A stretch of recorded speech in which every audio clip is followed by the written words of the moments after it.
Have you ever done something in your job that left you feeling slightly icky, but then you justified to yourself why you did it in the first place? Or have you ever had something done to you that was bad, but you couldn't quite put your finger on why it was bad? You just felt inside like, this is kind of shady. Hi, I'm Yana Henneman, and today we're talking about the dark side of being opportunistic. Opportunities are often viewed as a positive thing, but it can be a double-edged sword. It can lead to innovation and personal gain, but the other side can actually cause harm to others and backfire on the person themselves. Here's a closer look at the dark side of being opportunistic, along with its implications, examples, and advice for self-reflection. Number one, it can cause erosion of trust. Opportunistic behaviors can damage relationships. I mean, when was the last time you had someone take advantage of you? Did you exactly want to go out and hang out with them the next time they wanted to hang out? No. If someone takes advantage of you, you don't want to be around them. This erodes trust, and it makes it difficult to form those long-lasting relationships. Number two, short-term gains, long-term losses. While opportunists may achieve quick success, it comes with a price. It comes at the expense of long-term stability and integrity. This can also lead to reputational damage or loss of future opportunities. It's kind of like this. There's all these people in front of me, and if I take advantage of this guy, I can get these quick gains right now. But if I build a relationship with this guy, I can have repeat success over and over. It might not be as big in the beginning, but over the long term, over the interim, I can make 3, 4, 5 times as much as long as I'm patient. But when you screw someone over and you just go for the short-term gains, you're stifling yourself. Number three, manipulation. We've all been manipulated. Opportunistic individuals can resort to manipulation in order to achieve their own goals. They don't consider other people's interests. They just want what they want when they want it. And it doesn't matter who they step over to get it. This behavior not only leads to a toxic environment, but it erodes personal and professional relationships. Number four, if you're not a narcissist or a sociopath, it can have a negative impact on your mental health. Living with the mindset set on seizing those opportunities can create constant pressure at any cost.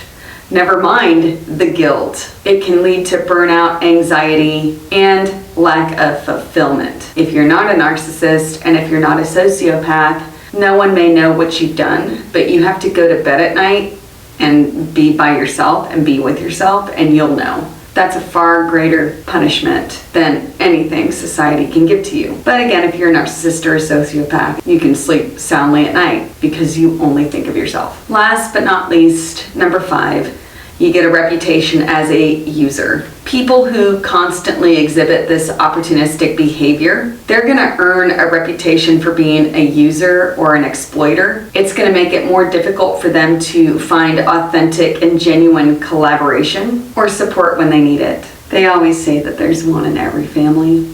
I have 2 in mind. 5 examples of opportunistic behavior. Number one, taking credit for other people's work. You know what that's like. You come up with a great idea and someone else gets all the credit for it. It doesn't feel good.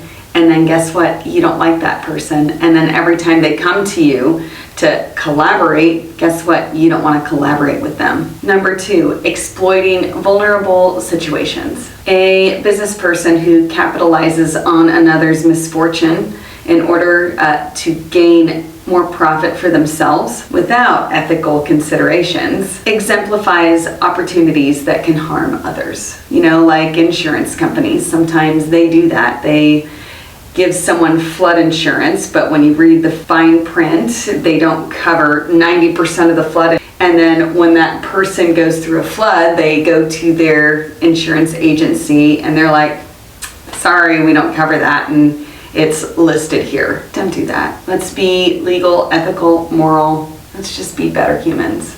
Number three, flipping relationships.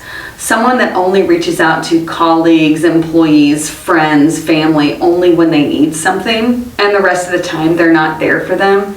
That's an opportunistic behavior. Number 4, misleading promotions. For example, a marketer who exaggerates claims about a product in order to boost sales. Yeah, they're going to achieve immediate success. In the long term, they won't. They're going to damage their brand integrity and their personal reputation. Number 5, last but not least, and there's many other behaviors, but this is another one. Leaving a failing project. A team member who jumps ship when a project looks like it's about to fail and they abandon their colleagues. It just shows that they're only self-serving.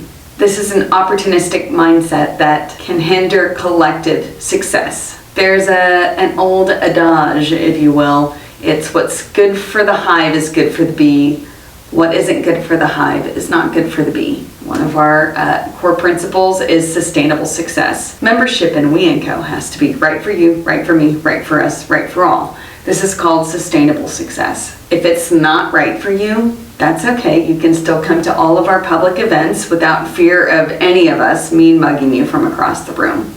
It has to be right, and if it's not, that's okay. But when you are a narcissist or a sociopath, or you're just opportunistic in general, you have to be aware of that. You have to be aware if you're helping everyone and yourself, or if you're only helping yourself. I think we've all had experiences where we've had people take advantage of us. The whole point of this video is to remind you not to be that person. It will actually help your success in the long term. I'm Yana Henneman. Thank you so much for tuning in today. Remember to like, follow, subscribe, leave us a comment.